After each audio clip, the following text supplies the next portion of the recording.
Hello, everybody. Happy Friday. Thank you for attending the RHC Billing 301 session. This is gonna be an exciting session about filling out the UB04, what all those field locators are, and then probably one of the hardest things and most complex things in RHC billing is how to do secondary billing, and we probably can't do it justice in the amount of time we have. It's probably a 1 or 2 day seminar, but Douglas Ward's from Azalea Health, who's sponsoring this session today, will be going over that with you guys. So thank you for taking a part of your Friday to attend this session. Here is my contact information. I am Mark Lynn from Healthcare Business Specialist in Chattanooga, and Danny Gilbert is here with us as well. She will be taking the questions and will be helping us out with technical stuff as we go through the webinar. What Healthcare Business Specialist does is we prepare Medicare cost reports, which we're doing those as we speak. We are doing RHC cost reports this morning, both Danny and I. We do startups for new RHCs if you want to become an RHC or add a location. We do a lot of emergency preparedness if you get that horrible inspection and you haven't done anything on emergency preparedness in 4 years. We're there to help you with that. And then Danny does the TennCare quarterly reports if you're in Tennessee and need those done. If you probably are here because of the Facebook group. If you've not joined the Facebook group, we have 3,500 members. And there's a lot of people ask questions and we'll answer their questions, and everybody works together in this little community that we have throughout the country. If you do have questions, please type those in on the side there. We will not be opening up the lines to ask questions. It ends up turning into bad radio every time we do that. So what we will do though is if you'll type in your questions, we will try to answer as many as we can in our allotted time. I will take those questions, and we're trying to build our advanced session around those questions. So do ask those questions even if we don't have time. Everything is up to date as of today.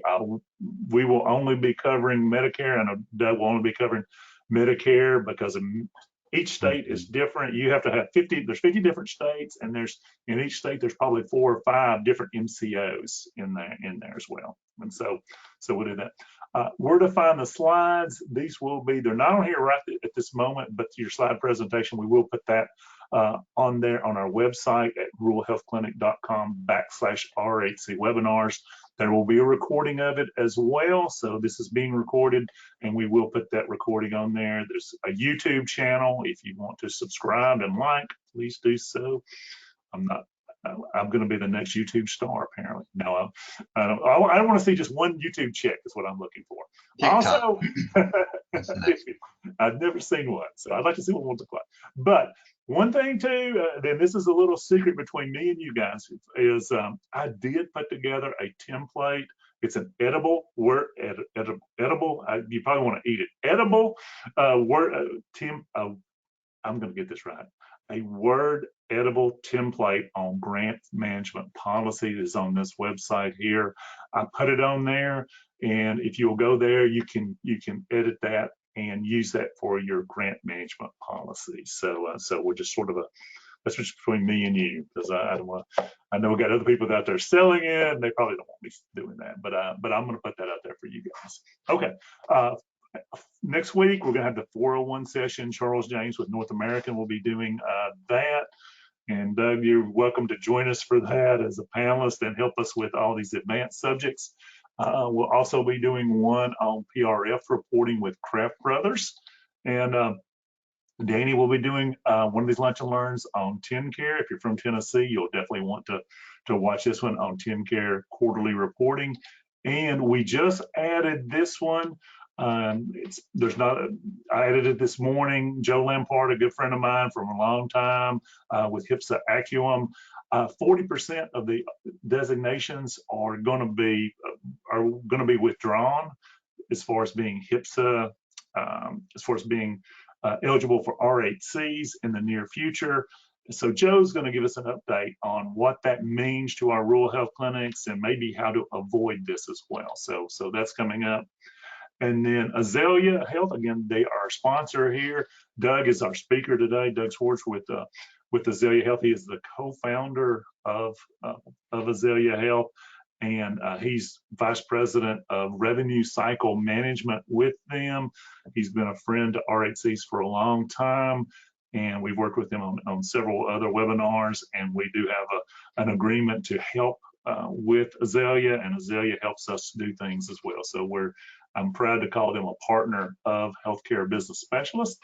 And Doug, I am going to make you the presenter, so you're going to have control of everything. And thank you for doing this, and I'm excited to hear what you have to say. Great. Well, let's see. Thank you for having me. Let me make sure you can see my screen. Can you see it? I can. You can? I can see it. Yes. It looks All right. so small, but I see a lot of your emails and everything. So I'm not sure if there's a way for you to maximize it, but.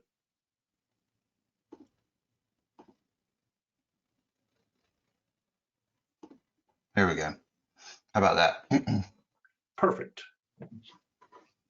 Didn't realize it was going to do that. All right. So thank you for having me, Mark. My name is Doug Swords. I am with Azalea Health. I'm the Vice President of Revenue Cycle Management. And I'm going to be talking about UB04 billing today and MSP. I'm actually from the Atlanta area, but I actually call Valdosta, Georgia home.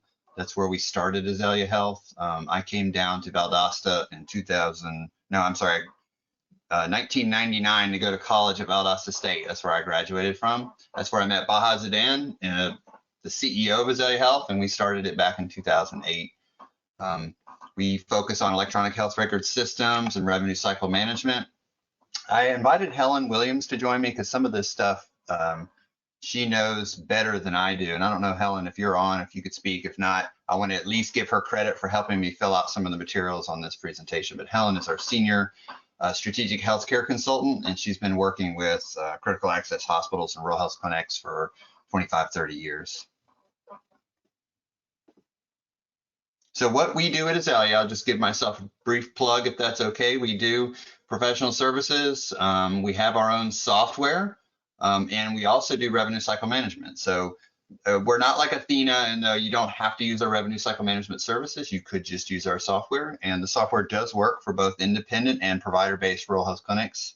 I remember starting out in 2008, we started the company in Valdosta, and that's where we really started interacting with and learning what rural health clinics were. And my first experience with the UB04 for a rural health clinic was for an independent rural health clinic in Florida that was using Metasoft at the time. And so at that time we were mapping, we had a print image file. For any of you guys been around long enough, this is before we even sent the 837 files on a UB. We had worked with the clearinghouse to map a print image file, and then they would convert it to the 837 for us. So I remember going through all the boxes on the claim form and making sure that they were filled out and defaulted. And that was a long time ago, but some of it's changed since then, but a lot of it is the same, fortunately. A little bit more about us. I mentioned Valdosta. We do have our head office in Atlanta, but we do, our billing staff is still located mainly in Valdosta. We do bill for multiple different specialties, but as an organization, we do have over 200 rural health clinics using our software, and about 40 or so that we actually do the revenue cycle for. We do value coding certifications, and some of our coders and billers are even rural health clinic coding and billing specialists through the RHC. And we're very heavily focused on performance and being able to perform high levels of different KPIs and benchmarking. So let's dive right in, because there's a lot to cover with the UB04 and Medicare secondary payer.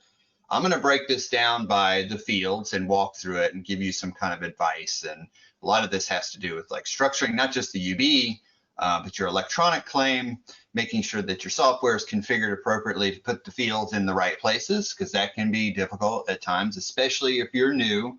And so we were talking about that before. There's more and more independent provider-based RHCs coming online than kind of I can even remember. And I know one of the biggest headaches with that is making sure your claims are filled out appropriately when you're starting out and learning all that for the first time. Because not only do you need to learn like what goes on the UB, but you need to know where in your software does it go, electronic claim, clearinghouse, and we're not going to go through all that here, but I will kind of throw that in as we discuss the different fields and what they're used for. A couple of resources that are really helpful. The first one in particular is the Medicare Claims Processing Manual for the Rural Health Clinics. That is the Bible for this kind of stuff. So you want to bookmark that and make sure that you have it handy. You have to kind of read through it because if there's a lot of federally qualified health clinic stuff mixed in there, and sometimes you'll read it and you go, okay, that's how you do it. Oh, wait a minute, that's for FQHCs. So make sure that you pay attention to that. And then if you go to your MACs, they often will have really helpful billing guides for rural health clinics as well. Noridian in particular has a really helpful, and I actually pulled some information from there for this presentation because the way they describe like condition codes, occurrence codes for RHCs was very helpful.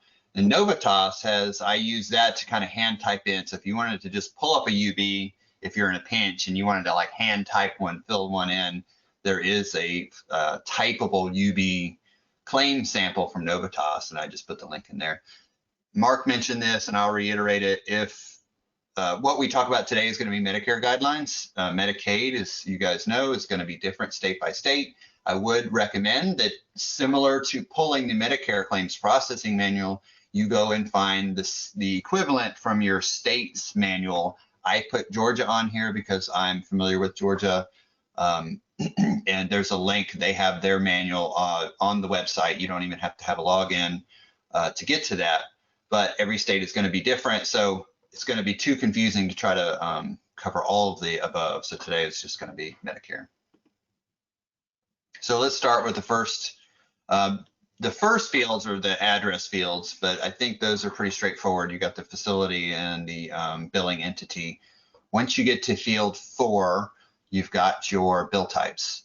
So the default is going to be 0711. Do not forget the leading 0. So that is just like from the beginning. If you, I don't know why the leading 0 is there. It actually explains it kind of right there. The digits, the CMS ignores it. But you got to have the 0. One of the first big mistakes that I often see when clients are setting up their databases is they just put in the 711. They don't put the 0 in there, or maybe they're importing from a spreadsheet and the leading 0 gets chopped off. So be careful about that. The other ones that are kind of most used for rural health clinics, the 0710 is not used that often that I'm aware of for rural health clinics, but you will use the 0717 and the 718 from time to time. The adjustment is like your corrected claim, and the cancel is like your void. So those will be, I would definitely set up your default to be 711 because that's the one you're going to use 99% of the time. So, all right, I know it's Friday, and you guys, and I appreciate Mark for letting me do this on Friday. We normally wanted to do it on a Thursday. I'll try to keep you guys awake, but I do want to go through each field on the UB and talk about it a little bit, whether it's required or not. This information is on the Rural Health Clinic, the Claims Processing Manual for Rural Health Clinics. It kind of sticks to the fields that are specific to rural health clinics. There are other fields that are required that you may have to go to the normal Medicare Claims Processing Manual to get more details on those. But I basically cobbled that together, and Mark has, done these same presentations over the years, going back to like 2020, I think I found one, 2018. So most of that has not changed. Some of it is a little different, so here's the basics. What's the field number? Is it required? In a couple of tips. So the first one is the tax ID. A common one here, and we talk about enrollments. If you are a new rural health clinic, you're independent, or if you just converted your hospital outpatient clinic to a rural health clinic, you have to fill out your EDI enrollments, and that those enrollments, the tax ID that you use on the claim and those enrollments must match. That's first and foremost. So if it's the hospital tax ID, or if you have set up a separate tax ID, which I've seen both, just make sure that you've got that taken care of in your system. In that also the statement period. I have seen accidentally where folks don't realize that usually with a rural health clinic, you're dealing with a single date of service and not like a inpatient stay where there's a admit and discharge. So I would see sometimes where they were not filling out the from and to dates, but you have to put them both in, and it's this date of service for both. So make sure that that's being done. The patient name obviously has to match the card. That's true for non-rural health clinic claims as well. So if you do have a mismatched rejection of some kind, you might want to check that out. The rest is pretty straightforward.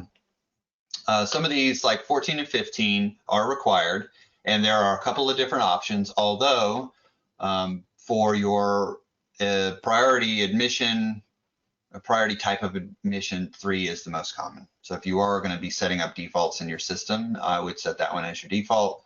And same thing with the point of origin for admission is non-healthcare point of origin, meaning they came from home, they weren't transferred from a skilled nursing facility. Now you do have to be wary of the other ones because you may use them from time to time, but the ones I have kind of underlined are your most common. Another form that is required towards the top of the UB is the discharge to. Most of your rural health clinic patients or when they leave, they go home. But if they are somehow going back to a skilled nursing facility or custodial care facility, you would want to use one of those other discharge codes. I would default it to 1 because that's going to cover the vast majority of your claims. You have your condition codes. Those are rarely used. That's an MSP situation. So I'm not going to cover it here. We will talk about Medicare secondary payer at the second half, but I will mention if any of these fields are used for Medicare secondary payer situations, and this is one of them. But on a normal primary claim that you're sending for a rural health clinic, you are not using that, and it's not required. Same with 29 and 30. So for condition codes, I wanted to point out a couple of resources. Palmetto, who services Georgia, has their listing, and I found this is actually from 2018, so I don't know if using the D9 is actually going to cause your claim to suspend, but I copied that and pasted it. They give you kind of a listing of their condition codes on their website, and there's a link at the bottom. But then I also liked what I saw on the Noridian website. They give you actually more details for their condition codes and when to use them. So this is very helpful. Now, some of this is, as you can see, for like PPS hospitals and things like that, but I do think that it's helpful to have this information handy. It was a little bit more information than what Palmetto gave.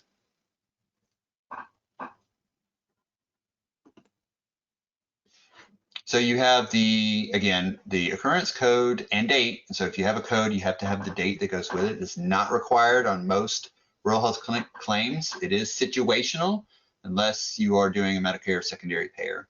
And I do have like an example that I'll be able to show you later of an MSP claim filled out on a UB with some of these fields filled in. Then 35 to 36 is your occurrence span codes. We're generally not using those at all. This table at the bottom comes from CGS, which is a MAC that has also some good information on their website about Medicare secondary payers in particular. So I'm a little bit jumping the gun here, but I did want to throw that in because it does relate to the UB, what they have there on their website for that. So 39 through 41, they're not required. These are your value codes and amounts. Again, situational MSP. I put, again, table from the CGS website. That's kind of helpful with that. This is a lot of the information about who the primary payer is, what program you might be in that might be triggering an MSP situation. And those are the fields there. A lot of your software program will also have these pre-programmed in for the most part. So a lot of times if you're clicking around in your software, you should be presented with a drop down too. Sometimes you'll just see the number, and sometimes you'll see the number with the definition. So now we're at the revenue code section, the meat in the middle of the claim form. You've got, it's field 42. The most common one is going to be your clinic visits, and it's 0521, but these are all revenue codes that could be used depending on the situation or location.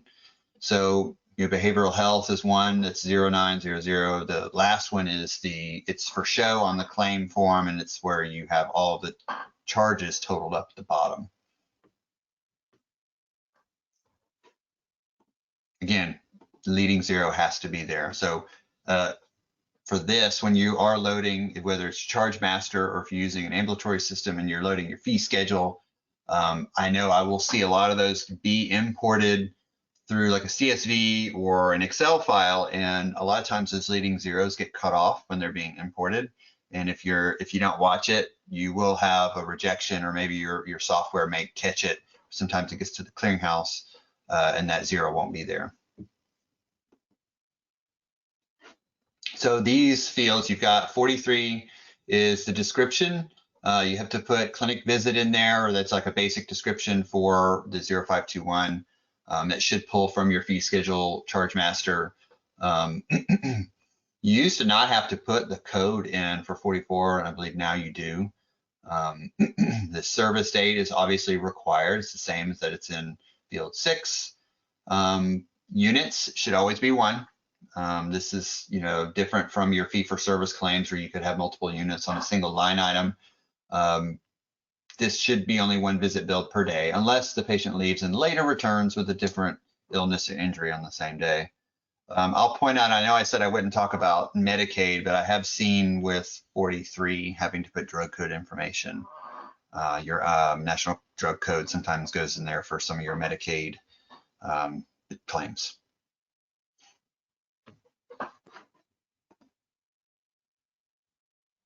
So 47 is your total charges. It is required, obviously. Your software system should be able to handle that for you. 48, 49, not used, if at all, or rarely, you skip it. And then 50 is the payer name. The payer name is going to pull it as it appears in your software program.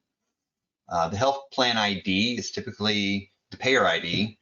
And if you're sending your claims through a clearinghouse, it's a 5-digit number assigned by the clearinghouse to send it to. And so if that's missing, or actually one mistake that I do see here with this one is, and we have a clearinghouse, they have, and some payers like Medicare will have a Part A payer ID and then a Part B, or like a UB institutional payer ID and a Part in a 1500 payer ID. And a lot of times when we see databases get filled out for the first time and they're loading all their insurance plans, they don't differentiate the institutional versus the professional payer IDs. And if field 51 is pulling your professional payer IDs, it will cause a rejection.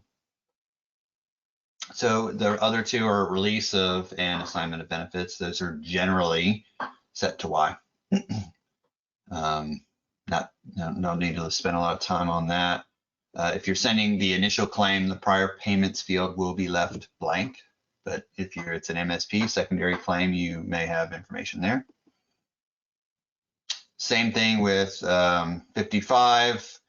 56 is the MPI of the billing provider, which is not the same as the MPI of the hospital. So sometimes that is a mistake that we'll see. The hospital's acute hospital MPI ends up in that field and not the one assigned to the rural health clinic. So be wary of that. Sometimes you may need to put like a legacy provider ID at 57 for Medicaid secondaries. I don't think that's required as much, but it's something to be aware of. You have your insured's name, which is pretty obvious, and then the relationship, which is normally 18 for self. It's almost always 18, but if you wanted to see what the other ones were, CGS again has a great kind of listing here, so you can, and this will probably be preloaded in your software too. So we're getting close to the end of the UB fields. One thing that is helpful is when you're looking at the UB for the first time, it is very overwhelming, but most of those fields you're not actually going to use for the rural health clinic. Most of them, as you can see, are not required. There are just a few that are dependent upon if it's a secondary claim, or like maybe you're filing a corrected claim where you may need to use, but for the most part, these are pretty straightforward. There are just a few hangups, like I mentioned, that if you don't get them right, you could end up with some denied claims or claims that get rejected or in suspend status. So box 60, that's the Medicare beneficiary identifier. We need to make sure that matches what's on the card. Let's see, any of these none of these are required. The document control number, there's a treatment authorization code. That one, not necessarily for Medicare, but if you have like an HMO or a PPO claim where you have a prior auth, you may need it for that, but not Medicare. The group number, again, it might be necessary for a crossover to Medicaid, but probably not. And the document control number is situational. Sometimes when you are doing an adjustment, so like a corrected claim, you will put the claim number in the document control number field when you're refiling the corrected claim. Employer name, not required. You get your diagnosis code in 66. That's your ICD-10 code, and the identifier is 0. So if you are, that's the qualifier, and then the code itself. So if you're sending them, like back in the day when we were transitioning between ICD-9 and ICD-10, you had to make sure the qualifier was a 9 for ICD-9 codes or a 0 for ICD-10. And then the actual ICD-10 codes go in 67. Most of the time, B codes are not appropriate as the primary code. Sometimes they are. Admission diagnosis is not required, not needed for outpatient. Same with the reason diagnosis. Most of these are not used. So lucky us. So 76 is where the provider intending. So sometimes you need legacy IDs, but for the most part, it's the MPI. That's all you need there. We'll put other providers. Sometimes you'll see like a referring provider in there. It's not required. But every now and then you'll see like a referring provider show up on that in one of those other provider fields. And I think sometimes you have to put like a special qualifier, like a DN or something like that, to indicate what type of provider it is. And 80 is not required, but as you can see, it's only needed if you have additional information that you need to send the payer. If the claim is adjusted, canceled, or if there's 2 visits on the same day, you would need to use this field. 81CC, 81CCB. As you can see, this is really not required. Sometimes we'll see the taxonomy code end up in here. And that is the taxonomy code you would want to use for rural health clinic. I think I've seen that a lot on Medicaid Advantage plans or Medicaid CMOs, if you will. They want the taxonomy field in there, but I don't think it's required for Medicare. So I mentioned earlier, you got your corrected claims. So if you do need to do a corrected claim and say it's in an RTP status, you do need to send clean claim. If it's in a suspended status, do not rebill until it is RTP or rejected, then send a clean claim. If it's denied, you need to rebill it as a corrected claim, and that's the 0717 that we talked about is the adjustment. You need to have a condition code in the original claim number. So that's the document control field that I mentioned earlier, needs to be there. I know sometimes if you are hospital owned, you probably have access to DDE and you can handle some of this through that system. You can handle this without DDE, though. You don't need to feel obligated to use it unless you're very I know a lot of people are very comfortable with it, they're handy with it. We are able usually to, with the RCM that we provide, able to handle this just by using these fields for the bill type, condition code, make sure all that's filled out correctly, and resend it back to the clearinghouse. Just whatever you're most comfortable with. So I use that Novitas form to kind of hand type in what the claim would look like with those fields filled in. You'll notice that 17, you've got that 0 in front of the 1. Again, you have to be wary of that, making sure you're setting that up correctly. What I always recommend to, if you're new to rural health clinics and you're starting out, most of your systems give you kind of like a UB editable, or not editable, but like a preview mode. So if you are wanting to make sure that your fields are filled out correctly and you don't know how to like interpret those 837, now you can download some software that you can import an 837 and it'll put it in a readable format. which you may need to do if you're trying to troubleshoot like a loop and a segment issue. But if you're just trying to, generally speaking, figure out, do I have my, box 14 and 15 filled out correctly? I think I typed it in correctly in my software, but I want to make sure that it's going to show up. You should have a way that you can like preview a UB in your software, and I definitely recommend that, especially if you're just starting out, or if you are having to use a field that you're not accustomed to using, and you just want to make sure that it looks correctly. Do that before you file the claim off, because then if it rejects and then you sit on it, or it might take a minute and it's not fresh on your mind, you may not remember what exactly to look for. This is the bottom half of the claim, and I'm only including the fields that are generally required for your primary claim submissions. I'll have an example to show you an MSP claim filled out a little bit differently when we get to the Medicare secondary payer stuff. But you'll notice like little things too, like the 0001 up there in the top left. It should automatically appear there, but sometimes it's not, or it's just 2 zeros in front of the 1. The page 1 of 1 has to be there. The creation date is the date the claim was created. The totals have to be down there. You see your MPI. That 57 was that kind of legacy provider ID field that you may or may not need, probably won't need. If there's a secondary payer, you see TRICARE in this scenario is the secondary payer to Medicare, and their information appears as well on the claim when it goes out. And then the patient's information is, in this example, is their self. And so they've got your Medicare ID A, and then row B has the TRICARE ID. And then down, you'll see the diagnosis codes. I just threw some random codes in there for the example. And then you see that little 0 down there under the 66. That's the qualifier indicating these are ICD-10 codes. And for the provider, as I mentioned, you're probably just going to need the MPI and the doctor's name. Actually, if you end up putting in legacy information to the right of the MPI, it could cause a rejection. A lot of times the clearinghouses are, depending on how you're sending it, they will ignore those fields anyways. But so, the other part of this too is you have to, as you're thinking about this, you have to be thinking, okay, well, I'm not printing and mailing this to send it to Medicare. This is actually getting converted to an 837I, which is the electronic version of the claim form. And that's where it can get kind of tricky, because you're, a lot of times if you're looking at the way the 1500, or not the 1500, the UB is laid out, that looks differently, obviously, when it gets into the electronic format. But you need to be aware of that, especially if something looks one way on the printable form and then it doesn't show up the same way when you're trying to send it electronically.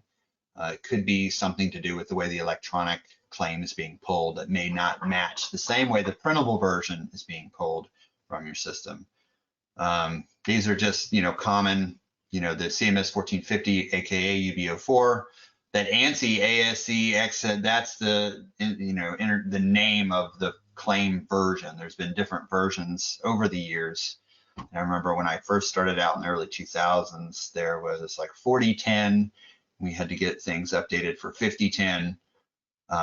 But there is a website. So if you want to learn all these loops and segments, so if some of the more technical folks in your office need to learn these things, there are helpful online tools that help you crosswalk those boxes that I mentioned to what loop and segment they are.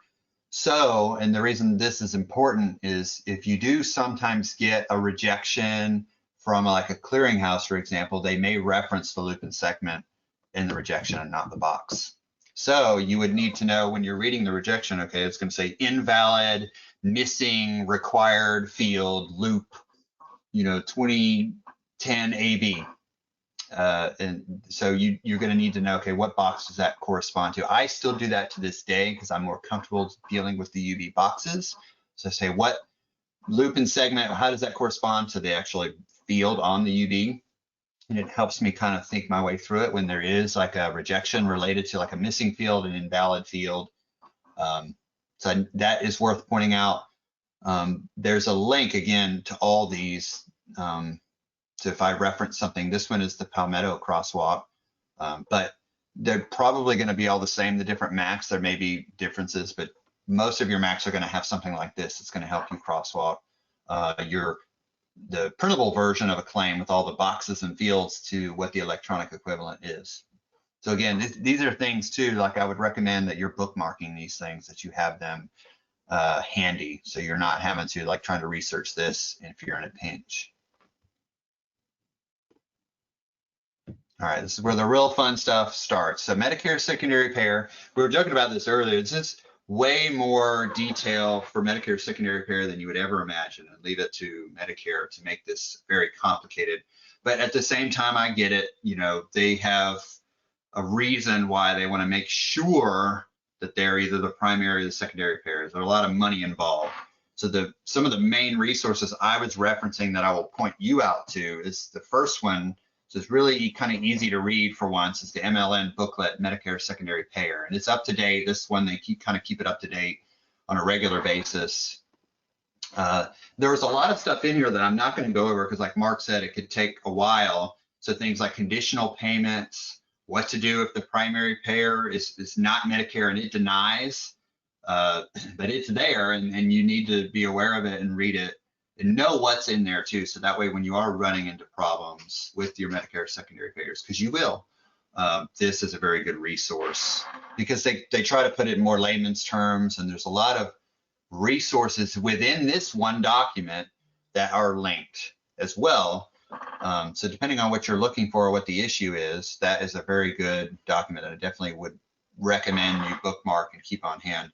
But some general terminology, Medicare secondary payer, it's a program where Medicare wants to make sure they identify scenarios where they are not the primary payer and some other entity. And it's not as common as most of the time Medicare is your primary payer, but there are scenarios where Medicare is not. And so this helps Medicare from making too many payments that are unnecessary.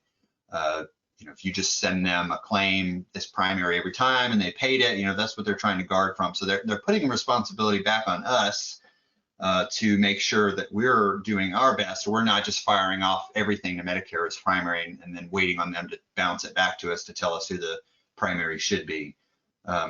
What's crazy is you have to keep this MSP information on file for 10 years.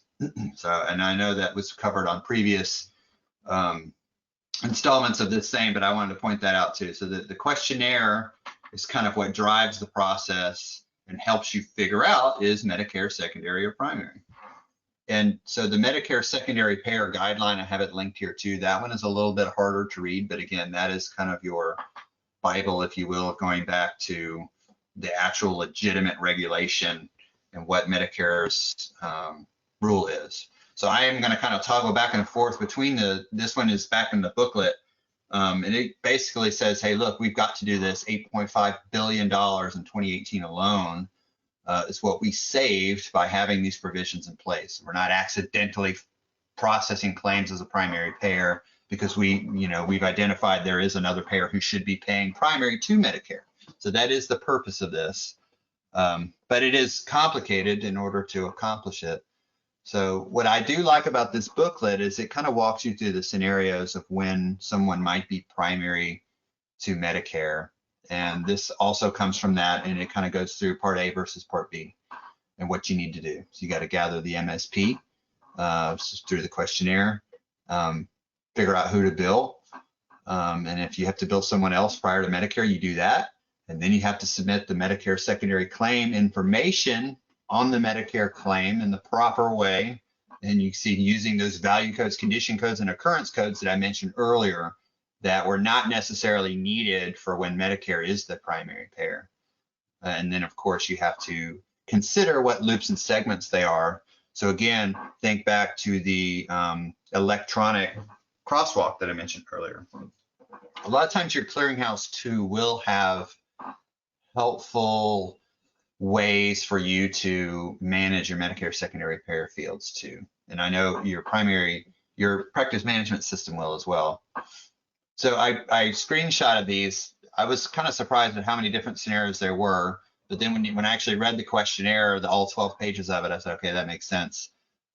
You have to basically, for every patient, and why the questionnaire is important, which we'll get to in a second, is trying to figure out, what the scenario is for today's visit. And then based on that scenario and the condition, who's primary? Is it Medicare? Is it COBRA? you know, black lung program, where am I in an auto accident or a workers' comp, and is that carrier, you know, responsible? So like here, so a lot of times you'll see, and I see this a lot too, you'll file a claim and Medicare is the primary payer, but you didn't organize your diagnosis codes correctly on the claim, and you use some sort of injury code in the primary spot. And you've probably seen this before. That will probably trigger some sort of denial because they're going to think, okay, this might be workers' comp because I've got some sort of injury related diagnosis code in the primary field. Same with auto accident.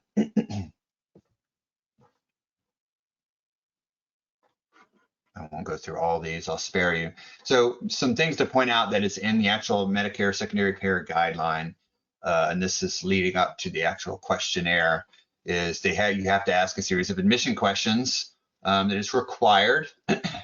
And that generally speaking, you have to do it for every admission, outpatient encounter, or start of care. And there are exceptions to that rule, but you basically have to be checking it every time just to validate.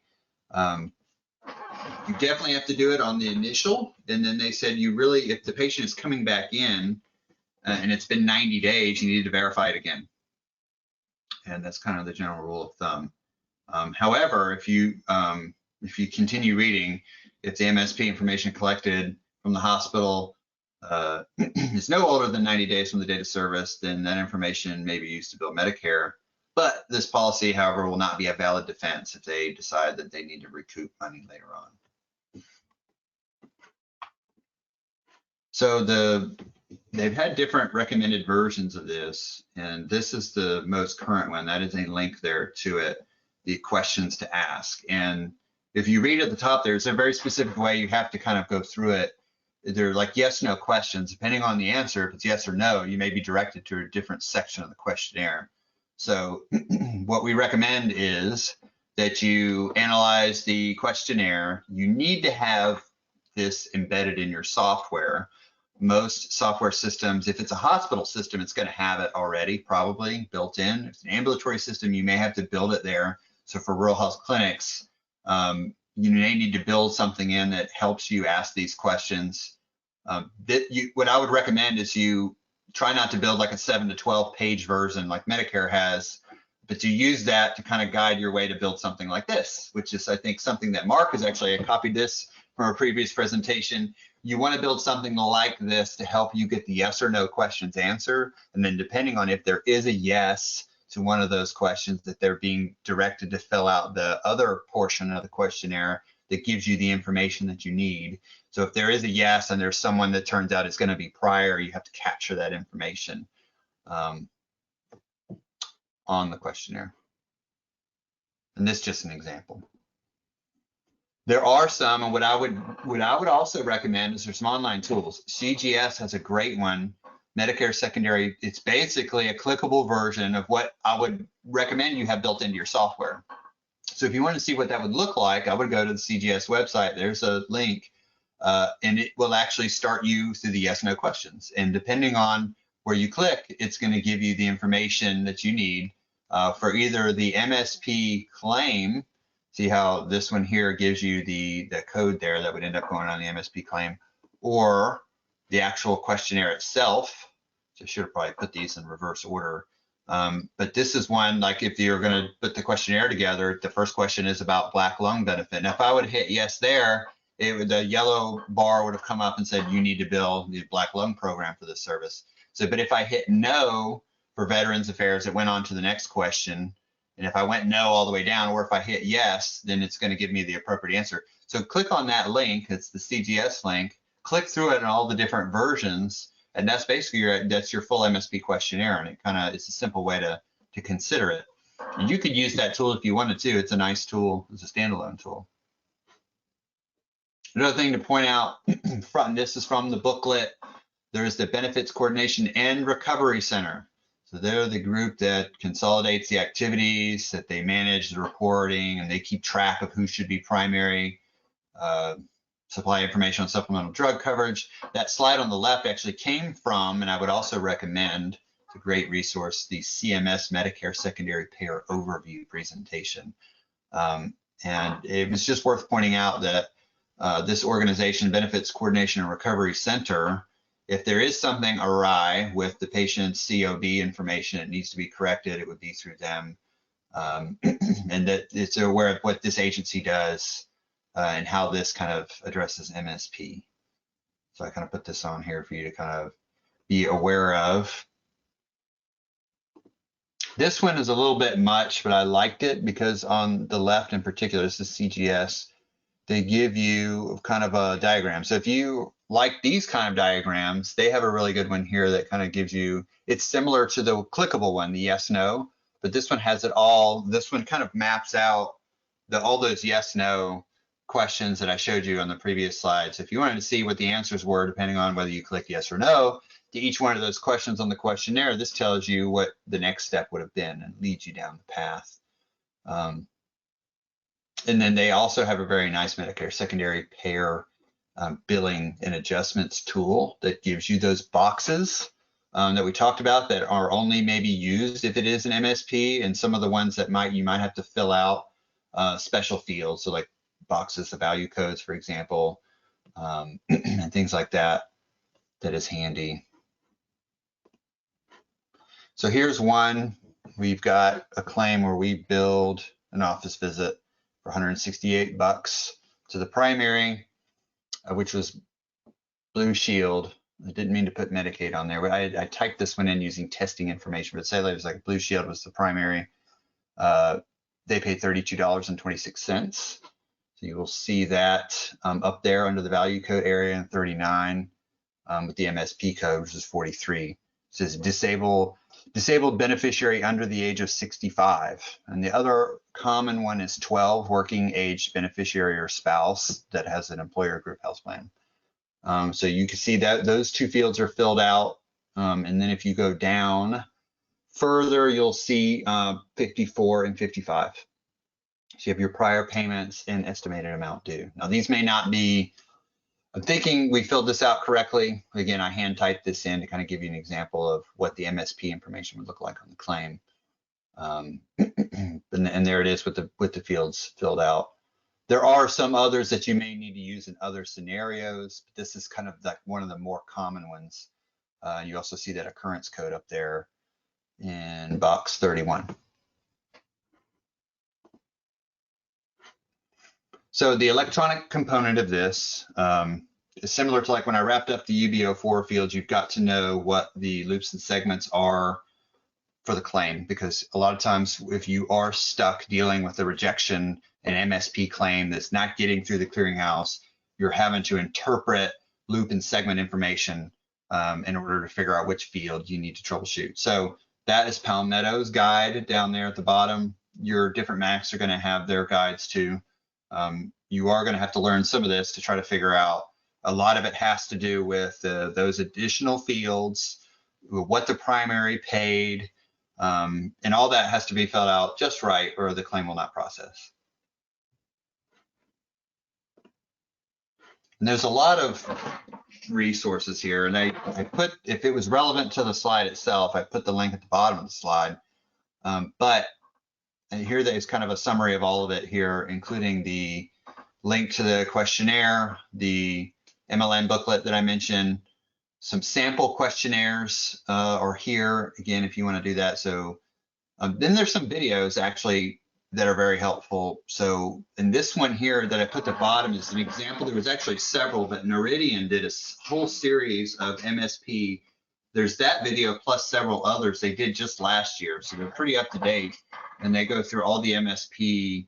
There's actually, this is a 12-minute video here on the MSP compliance and payer types, but then they also have them, they have like 3 or 4 more that all kind of tie together through the MSP process.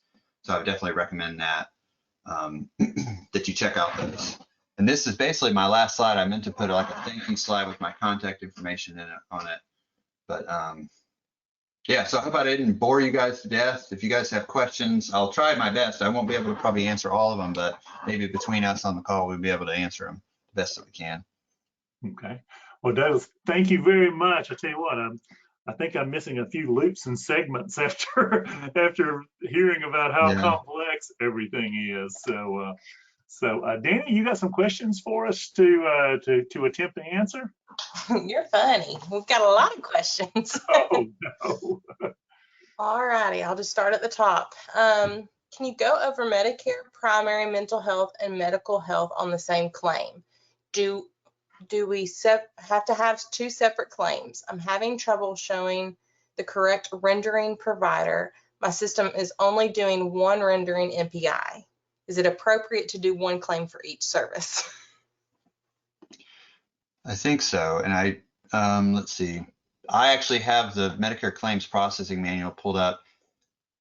For the MPI form, I think what I read, and Helen, if you're on, can you talk? Because I think you're on. I think they said whoever does the majority of the services, you use that person's MPI. I don't know how you go about figuring that out. But I did read that in the processing manual.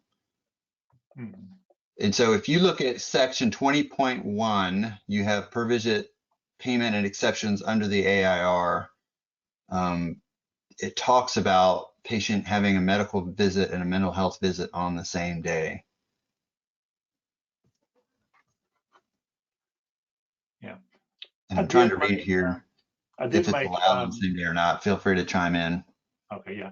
Yeah, I was gonna tell you, Doug, I did make, Helen is a panelist, so now she can talk.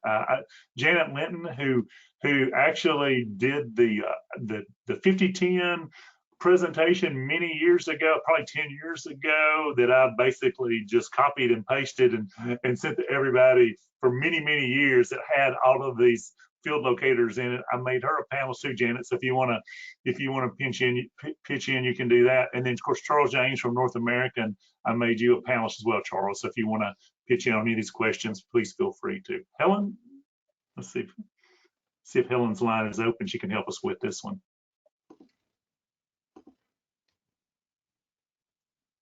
Maybe she may have a. I'm not sure. Okay, it says something about. She's on her phone, so I don't know unless she enters. This says here, so under actually 60-1, it says encounters with more than one health professional and multiple encounters with the same health professionals that take place on the same day at a single location generally constitute a single visit. Yeah. Well, I'm sorry. Hey, folks, this is Charles. I am here. It was the original question. Are these two visits? I think she was asking if she had to separate into two different claims. Or like a medical and a mental health visit on the same day. Yeah, because she's having trouble showing the rendering provider. I assume they're obviously two different ones, and so she's only able to input one rendering provider MPI. So she wasn't sure if she needed to split it into two claims. Interesting. You know, so I am doing, and I have an example of this, and this is an occasion on multiple encounters. Behavioral health clinical visit on the same day should be two encounters. It's one of the few occasions where we have two CG modifiers on the same claim. But also interestingly, I don't know if I should say this out loud, when I went to get examples, we were splitting them into two different claims. So ultimately to me, I said, okay, well, kind of no harm, no foul on that one. So they should pay on the same claim, but indeed some of this is going to be software related on how you can, you know, whether or not you can even get on the same claim. So pardon me. It should be two encounters. Hey Charles, I have found that out to be true as well. For many years, people have, when I would do the seminars, they would come in and say, well, we tried to do that mental health and E&M code on the same claim, and it would not process. If we sent them in as two different claims, it worked just fine. So I've heard that for probably 10 years or so. Okay, next question, Danny. Vanessa asked, how do you get secondaries to process negative deductibles? I think she means like negative reimbursement. Yeah. My inclination is you don't. I don't think they really have anything to do with that, would they? Yeah, were you talking about the negative deductible from the recoups? But that would be when Medicare's primary, right? Yeah. Yeah, I don't think the secondary payer is going to pay because because Medicare is primary withheld. I mean, that very weird negative reimbursement that you get at the beginning of the year is a very, very strange thing. And so I know, Charles, I'm going to talk a little bit about that on our advanced session next week, because I keep getting a ton of questions about that. So maybe the question is like, how do you cross that over to the secondary when Medicare does that recoup when they're the primary and they applied the entire visit to the deductible? Yeah. Yeah. Do you know how to do that? Well, you know, we talked about those fields. So when you're doing in a typical scenario, when you're filing, a lot of times Medicare crosses it over for you, right? So it's not, you don't have to do anything. You know, the only time you really should have to mess with this is if for some reason there is a secondary payer, Medicare does not have them on file, and you are having to physically send them the claim because Medicare did not cross it over for you. And that's when, yeah, you have to, when you're looking at the fields, you have to make sure they're matching. So it's going to be a little weird because you may have like a negative amount, yeah, in your adjustment. I'd probably, if I had time, I'd have to pull up a live claim and I could show you the adjustments and how that they are filled out on the secondary claim, and we could probably show you that. I think to go further into it, because I think Vanessa, we were talking on Facebook too, is she commented, I can't tell you how many insurance return those claims to us denied for missing or invalid primary EOBs. So they're not even accepting the remit. Oh, really? Even with is that when we were sending the claim directly, or and it's not a crossover? I couldn't tell. I'm just going off of her little comment, so I'm not 100% sure. Yeah, because if you send the claim electronically, they wouldn't usually don't need the EOB. She said yes, crossover. I'm sorry. Yeah. Okay, well, that may be a subject for the advanced session. Doug, if you got a little bit of time on Tuesday, we'll spend a little bit of time on that. These questions are really hard, and that's one thing. Again, this Medicare secondary piece is probably the hardest part of RHC billing that I'm familiar with. So, Danny, you got another question? Yes, sir. How would you bill non-COVID related telehealth Medicare G2025 to commercial secondary? These are good ones. I don't know the answer to that one. I don't know if anybody else does. Hey, it's Charles. I think you'd have to change the code back to a regular CPT code, because that's really a Medicare only code. Yeah. I don't think any commercial payer is going to recognize. So I think one of the tough things that we have trouble getting our heads around as billers in the RHC world is that, yes, sometimes you got to change the codes from what's required as an RHC pay, you know, on our Medicare claim to our secondaries. So there does get, so back to Doug's comment on DDE and having online access, you know, that's why it's just easier to deal with some of the claims there. But on a G2025, I don't see a commercial payer recognizing that on a secondary claim. Yeah, it reminds me of the T codes that sometimes you have to use for the Medicaid plans, and sometimes you have to change those up if there's another payer. Precisely, exactly. Okay, let's see, I'm going to pick up this question here from Jennifer. Do you have to put a 0 in front of the numbers in box 14 and 15? And I don't think so. I think it was 17 that needed it. Okay. And then the next question is, we have Azalea and we can't get the 0 indicator to fall in into 66. I guess that's field locator 66 maybe. Which field is 66? 66, Or which one is that one? See here. Not. Oh, of course it's not on the screenshot. Yeah, 66.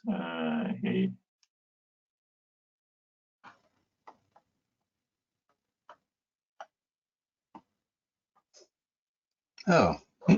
Oh, so that's the qualifier for the 0.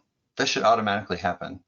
I don't know why that would not be there. I would have to reach out to support, because that should be something that when your accounts are configured, that there's probably a configuration that has to be checked that says, are these IC9 or 10? Maybe it wasn't checked when the database was set up. But it should just be a one-time thing. You flip that on, that zero should always show up. Okay, Danny, you got a couple more, and then we will we'll close out here right at 1 o'clock. So give us a couple more, and then we'll close out. Yeah, I just, Louise actually had a note. She said, note for others in case they are having Medicare secondary payer denials on Medicare primary claims or an RTP denial. Check your system eligibility process. We do not use Azalea, sad face, and our real-time eligibility changes the MSP field based on information in CWF. However, it doesn't mean this visit is related to the CWF reason. I have to remember to manually change this back or the claim is RTP, just an FYI. So I was just sharing that. Are nursing home patients an exception to the Medicare secondary payment questionnaire?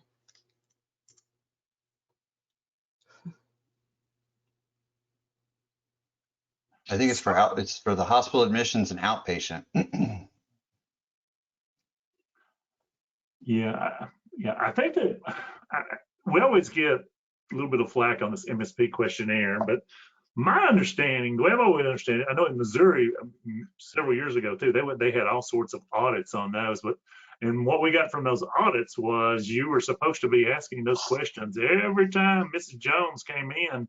You needed to ask those 8 questions there, that 12-page questionnaire, and a lot of people say, well, it's every 90 days. I'm like, the way when they did those audits, they were like, it had to be every single time you came in now. And a lot of people will have in their system a little check mark where you can go in the electronic system where you can just check that you asked Mrs. Jones if anything changed since the last time you came here, or if Mrs. Jones comes in and she's got a broken arm, you really do need to do an MSP form because you need to find out if she fell at Walmart or she had a car wreck or whatever, that there's somebody else out there to pay for that.